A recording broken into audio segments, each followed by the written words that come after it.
and welcome back. It is a big day, exciting day. Blender 2.93 is out. You can take a look right down here.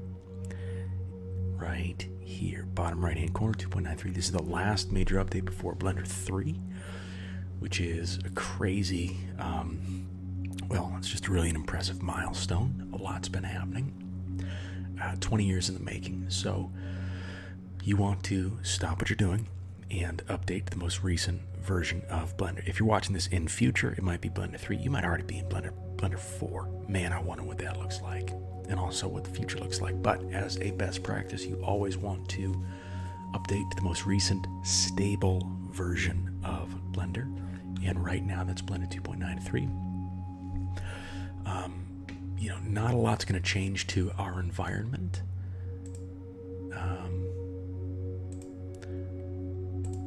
But there are some major changes to Grease Pencil.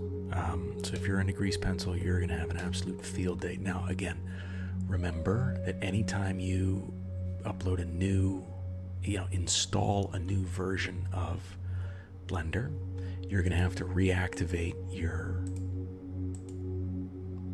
add-ons. Okay, so we had that Mesh Tools add-on. I've already gone in and added it. I also had to go in and add, screencast keys, right? I had to go in and reinstall it and activate it. So any add-ons that you had need to be reinstalled when you install a new version of Blender. So before we dive into clothes, we're going to clothe her today. And before we do that, before we really dive into all of this, let's do some. Before we give her some clothes, we're gonna model a skirt today. I don't know if I'm gonna do black. You can do black if you want to. I might do plaid, but definitely this kind of pleated skirt look. Let's do some quick housekeeping. All of these Bezier curves are cluttering up our scene over here. So let's select all of them, and with a shift click, and then create a new collection, and we'll call this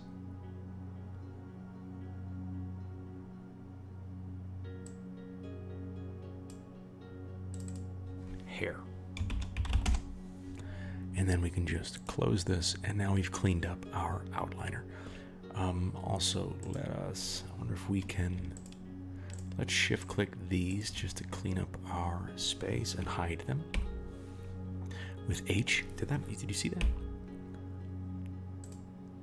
God damn it, I made a big deal about screencast keys, didn't even turn them on. I hit H right there. So H hides stuff, H for hide, and then you can Alt H to unhide. And now you see everything that we've hid before. Some background photos, the photos of the hand, all this stuff. You can see that this is all in our 3D environment, but needs to be hidden with H. Okay, so now we have a clean workspace, and we have added our hair to the collection. So all of the objects for every individual piece of hair has been added to the collection.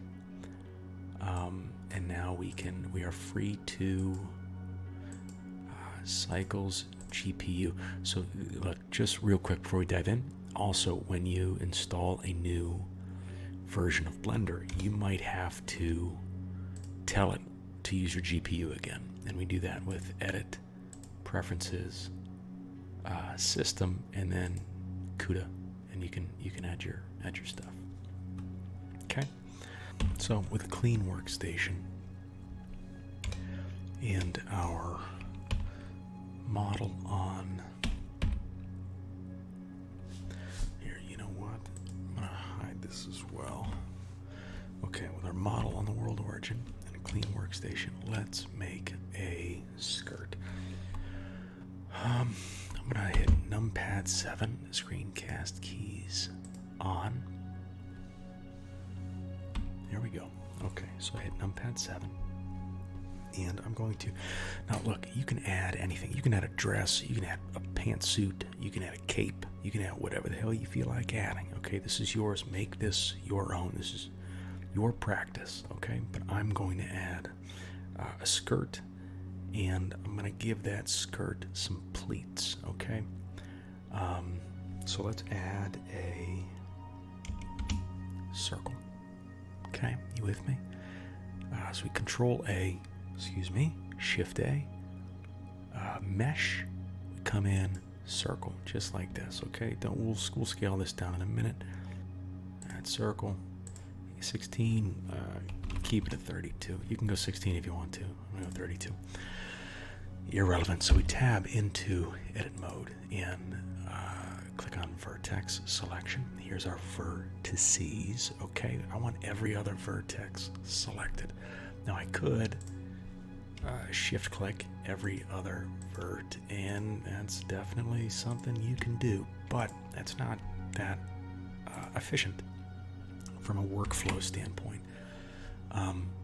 Especially say we had a shape that had 1,000 vertices or faces, or 2,000 or 1,000,000. It's like, oh my god, are you going to spend the time shift clicking every other one? It's like, no, of course not. Don't be ridiculous. So there's a tool for that. We want to search for the function with F3 and find checker deselect, okay?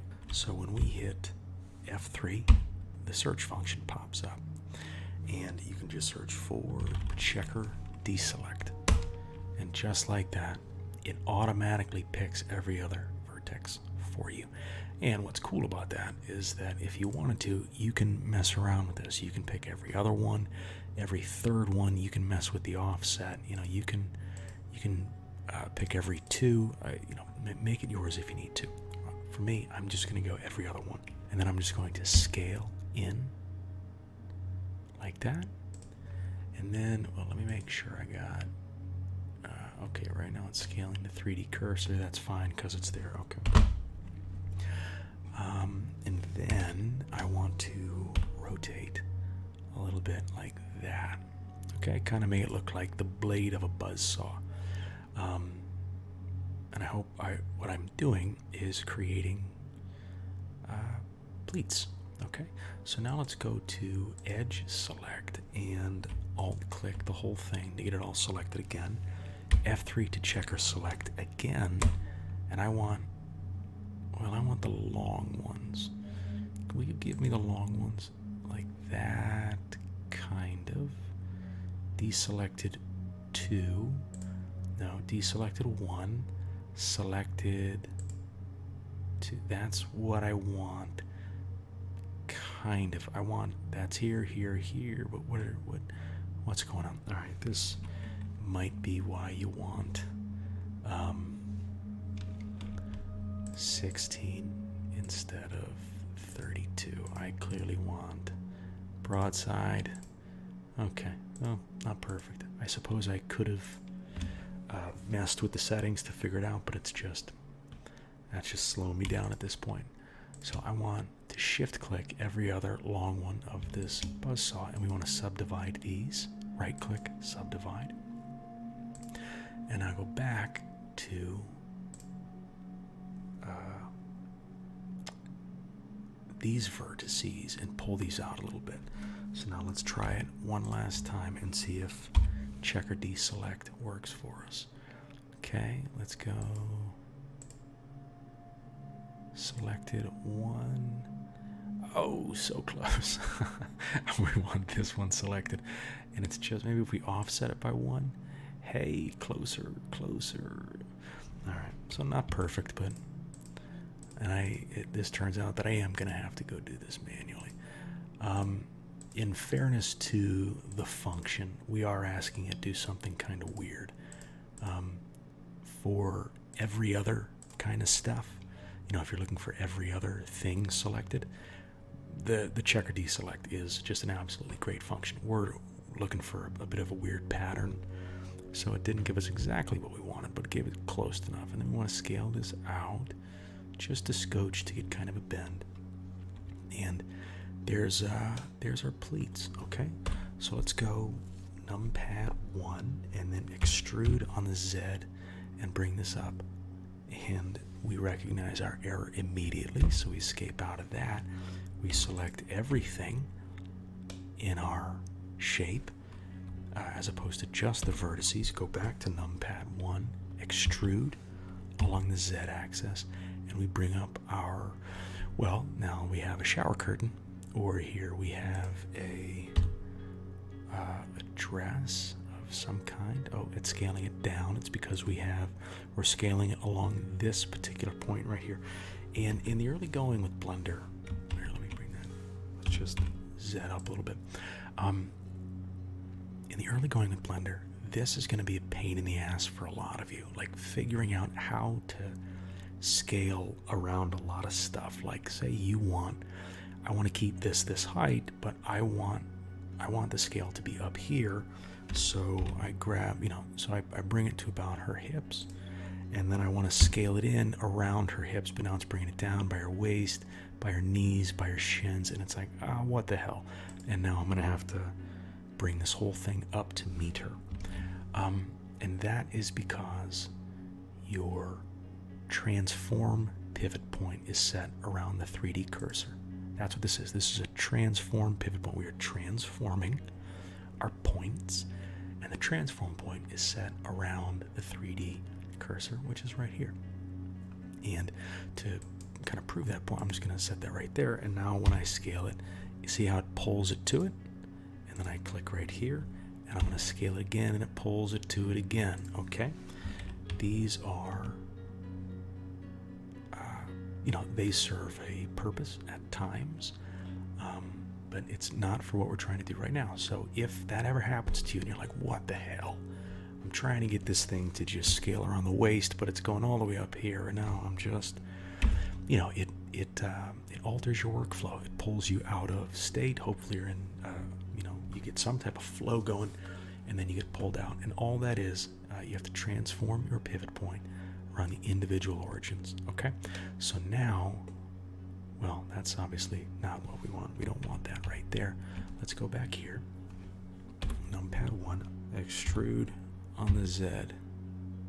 There, that, okay.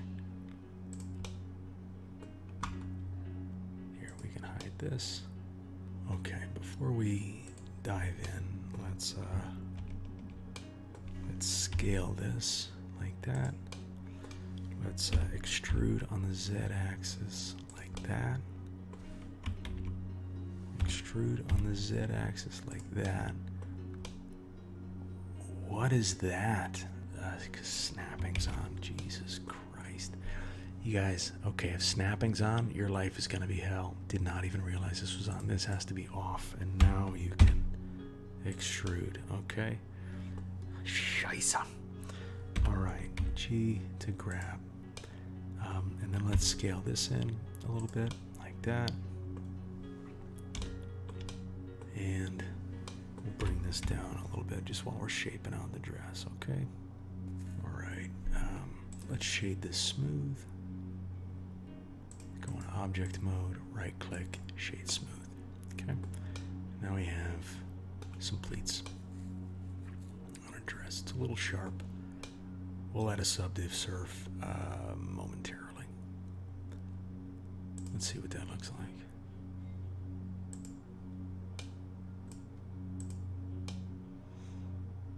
Okay. All right, let's see where we'll work. Okay, so let's select all of these quickly in wireframe mode 1, like that. And if you have something that resembles a basic shape without these jags, you should probably be able to select these much easier. I'm going to go back to numpad 1. I'm going to extrude along the z-axis just to make this waistband like that a little bit. And then let's select back in wireframe again and select all of these. Let's smooth these out.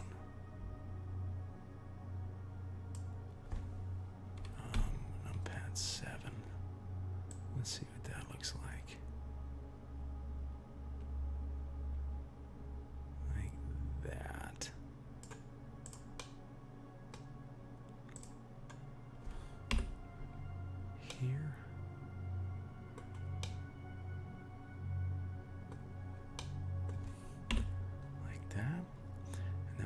back into wireframe mode. Select with vertex selected. Select all of these.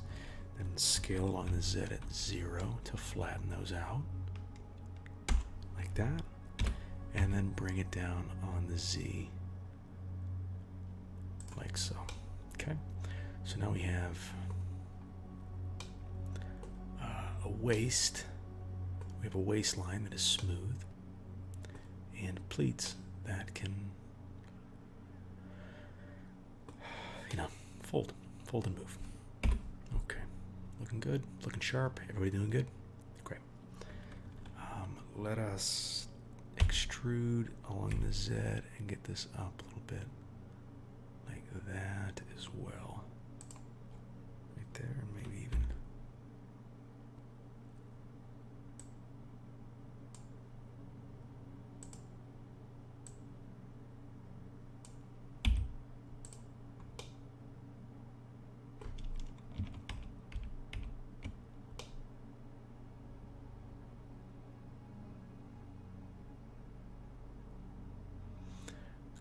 And if you see these little jags, don't worry about it too much.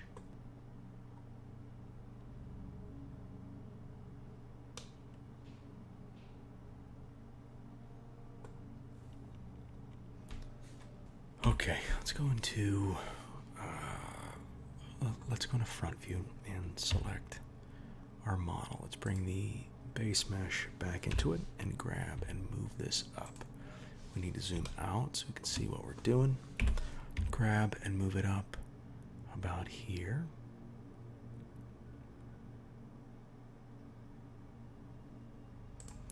Like that. And then scale that in. Like that. Grab it up. Like that. Okay, and then we can go numpad 3. Let's go into X-ray mode. And then we need to scale this in on the Y, like that. Grab it on the Y and bring it over. And then continue to scale that along the Y so it just until it hits the hips right there. And now I can come back into solid mode. Come back in. Let's go into X-ray. Scale this in on the X until it hits these hips.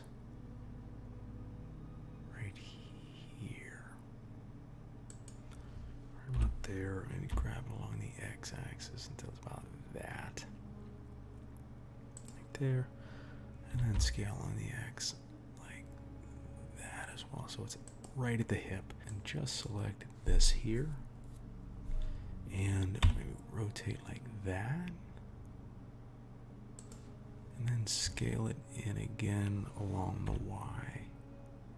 Like so. Maybe like scale back along the Y like that.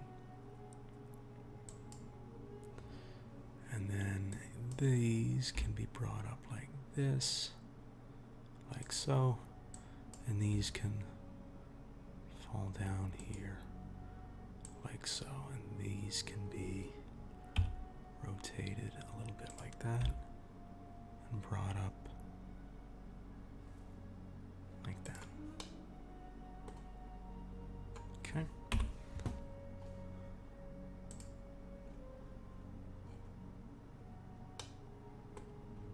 All right, that. I know this was a quick one, but we are going to have to. Now we're going to have to form this around the figure, and we're going to have to pull that out. And that's a process. And then we're going to add a cloth simulator so that it just falls on the figure naturally. Probably might not need to. This can just be a stiff skirt. Plaid skirts don't fall the same way that a light cotton skirt would fall, right? Clothes hang differently on people. But as it stands right now, this is not that bad. Okay, so here's a skirt on our model, and we will in the next video we will contour the form and see how it looks with the cloth simulation, and go from there. So get up, get a stretch, get a bend, get some water, stay hydrated, and we'll see you in the next one.